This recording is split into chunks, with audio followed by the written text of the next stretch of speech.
Hello. હા સાંભળ, મેં તને એટલા માટે ફોન કર્યો હતો કે તું કાલે અહીંયા આવે છો ને મારા ઘરે. મમ્મી. હા તો તું કાલે છે ને વહેલી આવી જજે 8 વાગે. મમ્મી સાંભળ ને, તે મારો સ્કૂલનો યુનિફોર્મ ક્યાં મૂક્યો છે? હા અને સાંભળ, તમારે બધાને છે ને મારા ઘરે જ જમવાનું છે. હો યાર, લેટ થાય છે સ્કૂલે જવાનું. મમ્મી સાંભળ. હા તું એક કામ કર ને, ચાલ ને હું તને થોડીક વાર રહીને હું તને ફોન કરું છું. હા ચાલ બાય. હા શું છે? કોઈ બે જણા ફોન ઉપર વાત કરતું હોય ને ત્યારે છે ને વચ્ચે ડબડબ નહીં કરવાનું. એ સારું નહીં કરું ડબડબ. હું તને એ જ તો કહેતી હતી કે સાંભળ, હું તને શું કહું છું, તારી બેગમાં છે ને મારી ઇકોની બુક આવી ગઈ છે.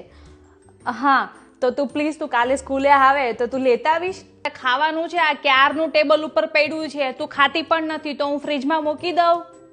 Thank you so much. હા હા અને હું શું કહું છું, આજે તું ટ્યુશનમાં આવવાની છો? હા કે નાનો તો જવાબ દે મને.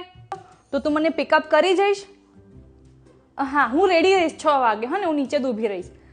હા સારું ચાલ, તો આપણે આજે સાંજે મળીએ. હા હા. શું છે મમ્મી, કોઈ પણ બે જણા ફોન પર વાત કરતું હોય